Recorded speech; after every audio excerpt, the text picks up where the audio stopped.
Ya, mau diperhatikan aja dulu. Jadi katalog simbolnya, kalau pakai XP pencet start, nanti pilih hard disk dan pilih katalog ya. Tapi kalau pakai Windows 8 ya, Windows 8 tinggal ketik katalog gitu ya. Nah, nanti pilihannya yang ini katalog 10. Katalog 10. Nah, nanti tampilannya akan seperti ini. Nah, ini tampilan dari katalog. Fungsinya hampir sama dengan Windows Explorer. Ya, di situ bisa untuk membuat directory ataupun membuat file. Nah, seperti ini ya. Jadi cara membuka file, pertama kita konekkan dulu, ya, connect to folder. Connect to folder, kemudian kita pilih folder yang mau kita pakai untuk praktek. Misalnya saya simpan di D ya, kemudian ada di training JS. Nah, ini kita pilih yang ini, data latihan. Oke, nah ini akan langsung masuk ke data latihan. Jadi di data latihan itu ada ini, data raster, data vektor dan data MXC. Ya. Jadi di simbol MXC adalah ini armap. Nah, kalau data raster, ya ini simbolnya. Ya. Kalau vektor, nah ini simbolnya seperti ini. Jadi kalau ini adalah titik, ini adalah poligon, ya, ini adalah garis. Kalau raster modelnya grid, itu adalah simbol-simbol dari data. Nah, ya, ini adalah simbol data. Kemudian yang kedua, fungsi katalog ini juga bisa untuk preview. Kalau konten ya, jadi kalau kita pilih konten, itu adalah isi dari directory tersebut.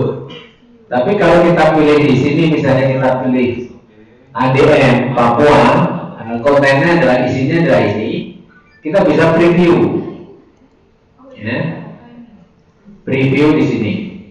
Nah, preview untuk menampilkan data tersebut. Ya, di bawah preview ini ada geografik, artinya dia grafisnya. Di sini kita bisa kita pilih tabelnya. Jadi nanti yang tampil adalah tabelnya. Jadi yang tadi adalah grafis, yang ini adalah atributnya. Jadi keterangan dari gambar tersebut. Ya, di sini adalah kebetulan administrasi, ya, peta administrasi Papua. Di sini menunjukkan nama-nama kabupatennya. Nah, ini kita pilih adalah gambarnya atau grafisnya. Berikutnya akan kita coba untuk membuat directory.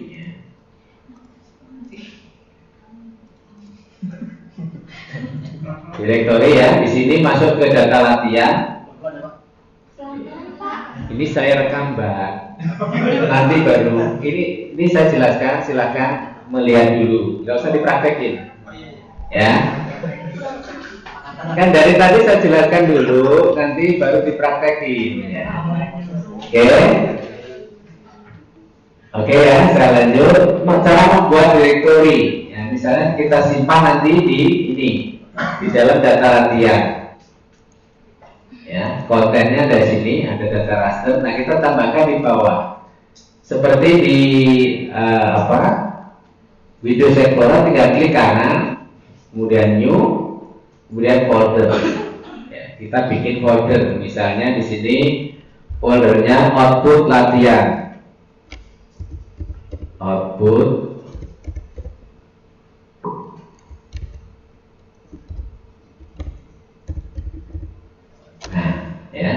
ini folder atau directory. Di dalam directory kita juga bisa bikin subdirektorinya, sama juga. Ya, di sini misalnya di dalam output nanti ada directory namanya digitasi. Ya. Sama di klik kanan, new folder.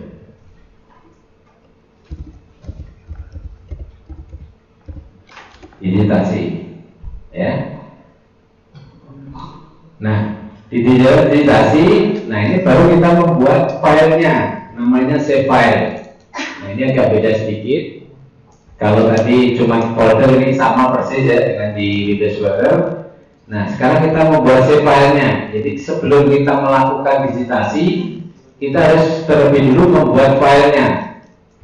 Ya, membuat filenya, misalnya di dalam digitasi nanti akan kita membuat save file jalan. Ya, tinggal klik kanan di dalam direktori digitasi, new, kemudian bikin save file. Di sini misalnya ya.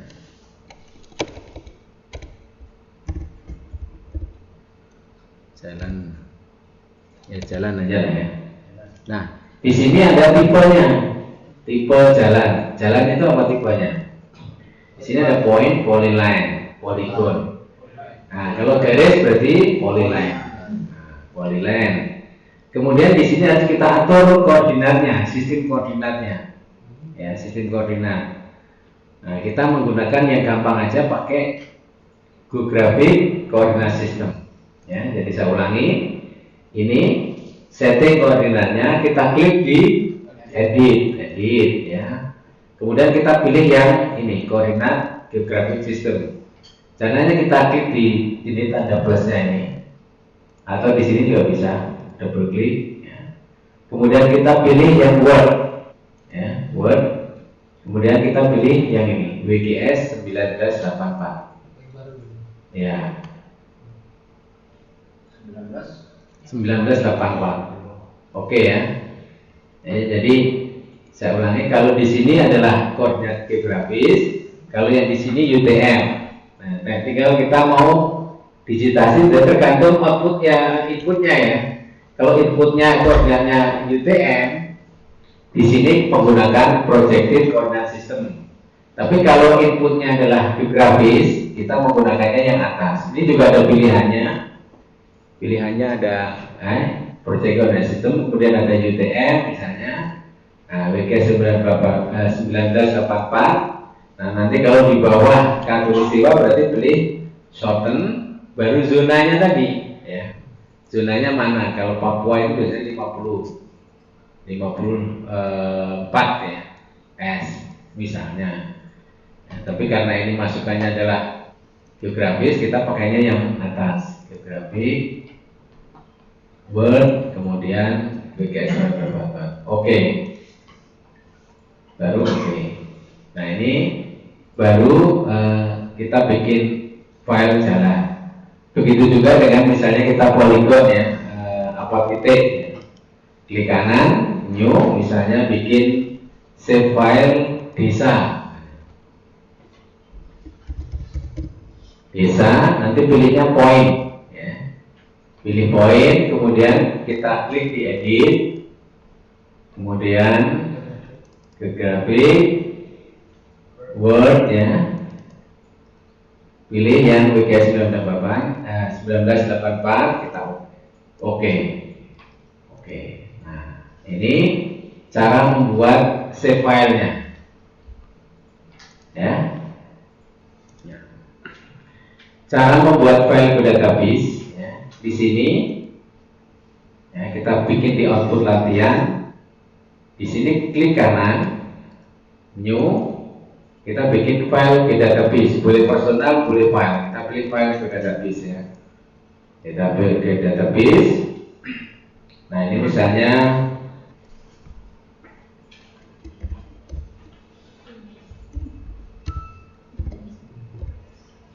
personal. Ya, pakai personal boleh, pakai file boleh. Papua misalnya. Ke database Papua ya. Nah, ini nama ke database-nya. Database itu sekelas dengan directory, jadi tempat penyimpanan, jadi lemarinya, ya. Seperti lemari. Nah, di dalam lemari itu ada laci-lacinya, ya.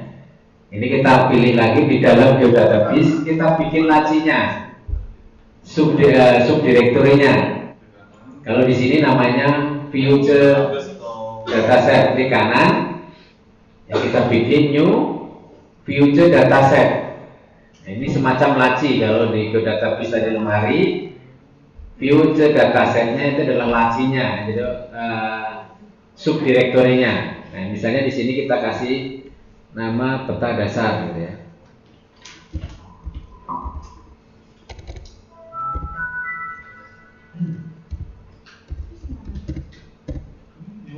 Ya, kita next. Nah, ini sama juga. Kita harus milih tadi sistem koordinatnya. Karena tadi kita sudah pilih yang sistem koordinat geografis, ya secara otomatis akan mengarahkan ke situ. Tinggal next saja. Ya, ini nggak usah vertikalnya, next, finish. Nah, ini. Jadi di dalam database ada user dataset. Jadi kumpulan dari file-file ya nanti ya. Jadi lacinya. Nah, setelah laci, di dalam laci itu baru nama filenya. Kalau di sini istilahnya ada new future class. Ya, future class. Jadi nanti kalau ini juga untuk topologi itu menyempurnakan. Kalau misalnya kita digitasi poligon, dia sempurna enggaknya nanti kita lihat di topologinya. Ya. Nah, ini kita pilih yang future class. Future class itu setara dengan shape file. Kalau future dataset tadi setara dengan subdirektorinya. Ya. Nah, ini misalnya future classnya jalan, ya, aliasnya sama juga, nama lainnya jalan. Nah, kemudian ini tipenya tadi kan ada line, ya, line. Kemudian next, nah ini pilih defaultnya aja. Nah, ini hubungannya nanti dengan pembuatan database untuk pemrograman. Jadi ini nanti ada domain, kemudian ada itu tapi tidak kita pelajari ya. Jadi nanti kalau untuk pemrograman ketika lanjut mengenai database ini bisa kita atur lagi. Nah, ini cukup sampai sini aja, langsung finish. Nah, ini, jadi di dalam database, jadi tingkatannya seperti ini. Database itu semacam lemarinya, ada peta dasar itu adalah semacam lacinya atau subdirektori. Nah, ini setara dengan file-nya tadi, yang ke future dataset, future class-nya. Future class itu setara dengan save file. Nah, ini juga bisa kita import ya. Kalau di sini tadi ada data save file. Di input latihan di sini ada vektor, ya, data vektor. Kemudian ada PDTK. Ini bisa kita import, kita jadikan database. Caranya di sini, tinggal misalnya kita masukkan ke direktori ini. Kita klik kanan, import. Kalau cuma satu pakai single class, ya, single class. Nanti outputnya akan minta nama lain. Tapi kalau misalnya lebih dari satu, kita import pakai multiple ya, lebih dari satu. Kita klik ya. Nah, inputnya. Jadi untuk manajemen data kita usahakan yang rapi sehingga nanti suatu saat kalau kita mau melakukan pemanggilan data kita tidak akan kebingungan. Nah, setiap melakukan proses kalau kita tidak arahkan dia akan tersimpan di defaultnya software. Ya. Nah, ini diarahkan. Jadi karena tadi kita arahkan kita simpan di sini, dia akan langsung tersimpan di sini. Sekarang kita tambahkan mana saja yang mau kita import. Nah, kita open atau kita browse, ya, kita browse, kemudian kita pilih, ya, di sini kan, kemudian di data vektor, PDTK, peta dasar tematik utama. Yang termasuk peta dasar apa? Misalnya administrasi, ini ya, kemudian anotasi. Nah, ini base misalnya sama sungai misalnya. Ini ya, jalannya mana jalan. Nah ini. Misalnya ini yang mau kita import, ya, kita tinggal add. Oke. Kita tunggu proses.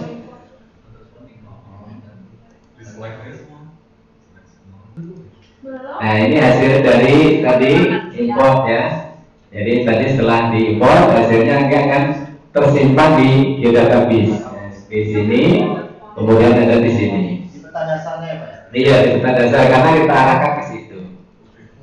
Nah, begitu juga misalnya kita mau bikin yang tematik ya, kayak hutan alam, hutan tanaman. Ini kan termasuk tematik ya kawasan. Ya kita tinggal bikin future datasetnya dulu. Nah, future dataset sama seperti tadi. Klik kanan, new, future dataset. Ya, misalnya peta tematik. Oh, nggak usah semua dulu. Dia ambil 3 file atau 5 file sama permasalahannya kan. Tematik, next. Ini gimana ya? Ya, next, next, File yang mau diambil di mana? finish. Nah, ini juga itu di dalamnya kita bisa import yang tema-tema tertentu tadi. Nah, open, misalnya HPH, HTI, kemudian kawasan ya. Nah, misalnya ini, add. Sudah jadi. Ini nggak bisa ini. Import,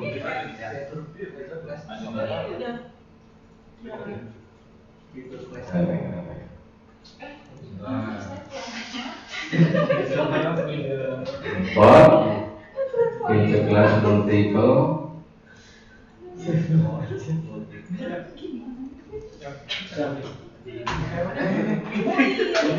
Nah, oke. Waktu, mau butuh waktu. Jadi nggak usah langsung.